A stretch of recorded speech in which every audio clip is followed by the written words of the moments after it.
Offshore leaks have revealed time and time again that politically exposed persons use secrecy jurisdictions to hide their wealth, launder their wealth, and reinvest that wealth back into the global economy.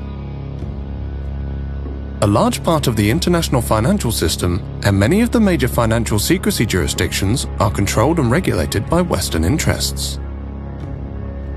Imran Khan frequently spoke out against money laundering and offshore financial centers.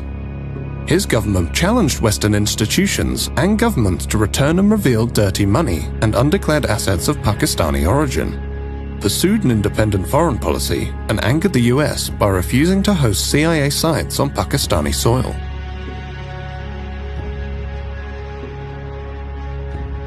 On the 7th of March 2022, the Pakistani ambassador to the US reported in a classified communique that Donald Lu, a senior State Department official, had informed him that Pakistan-US relations could improve only if Imran Khan was removed from power.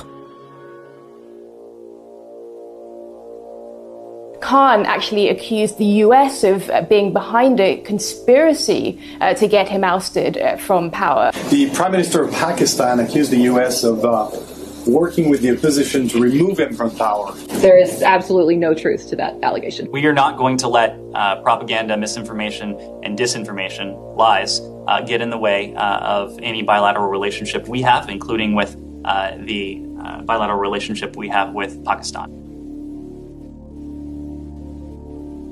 Prime Minister Imran Khan has been ousted from power. Lawmakers elected the opposition leader Shahbaz Sharif as the country's new prime minister. A new dawn has started. A new day is coming. Allah has answered the prayers of millions. When Shahbaz Sharif, the brother of Nawaz Sharif, was appointed prime minister on Monday the 11th of April, the Guardian newspaper wrote, "He is known as a diligent administrator with such a great love of poetry that he often opens official meetings with recitals of famous revolutionary Urdu poets. His first words to Parliament were, 'One must set himself free from all bounds of desires.'" Imran Khan claimed he had been removed by a foreign-backed conspiracy. The US Embassy was calling members of my party backbenchers who were not happy, and they were the first ones who then jumped ship. And they were the ones who then offered $1 million each to buy my other members of parliament who actually jumped ship later on. And then Donald Lu's conversation with the ambassador, the next day the no confidence motion is tabled in the assembly. What do you think? You have made some significant allegations there. When it's not will allegations. You show we me have hard this evidence. Why would I want to blame the US if I did not have hard evidence? This was an official message with note takers given to our ambassador, message received by me, by our president, given to the Chief Justice of Pakistan. This is rare. Not only was a democratically elected government removed through the conspiracy, we have been replaced by a bunch of criminals. 60% of the cabinet, which is sitting right now, is on bail. The Prime Minister was about to be sentenced in a corruption cases of billions of rupees, and his son. The Sharif doctrine is that you buy different people in all the important positions of power, whether it's in the media, you have your sympathetic journalists who continue to argue for you that the country can only be saved by the wisdom of the Sharif family. The generals, when they retired, they are also accommodated. The judges, once they are retired, they are also accommodated. The journalists, they are also given government position and they willingly take it. So it's the entire Sharif doctrine which gives them this sense that they can even get away with murder in Pakistan.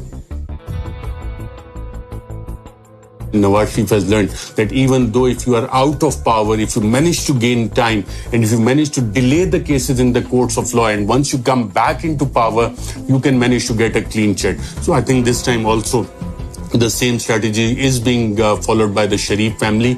I think those in power, they think that they can get away with the crimes they have done. And Sharif family has been benefiting from them because of their international friends who have been coming to their rescue to strike the dirty deals.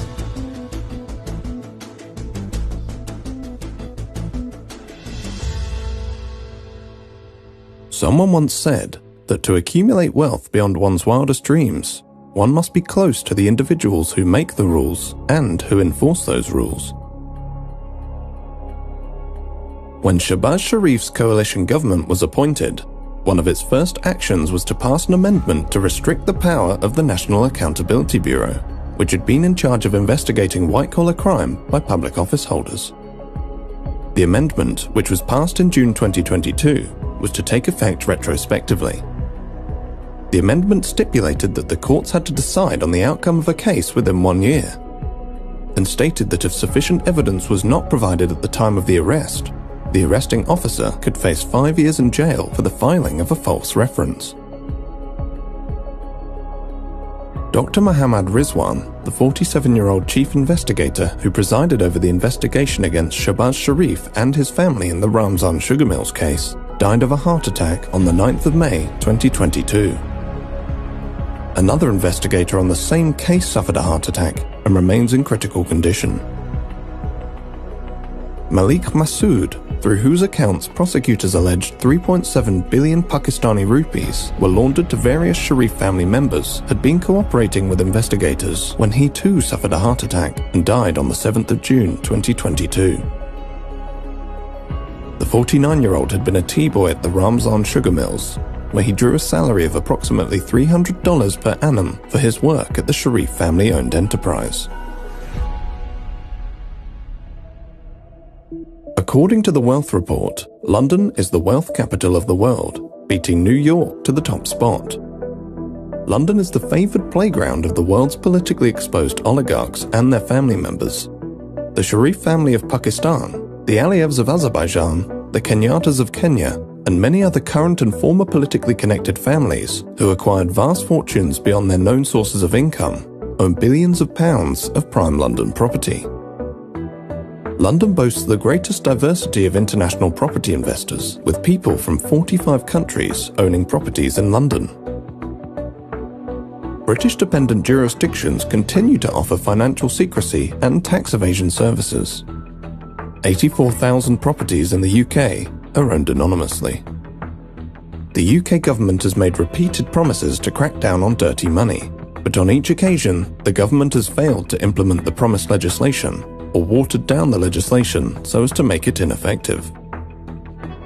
Britain remains the capital of libel tourism, where the wealthy come to attempt to silence their critics.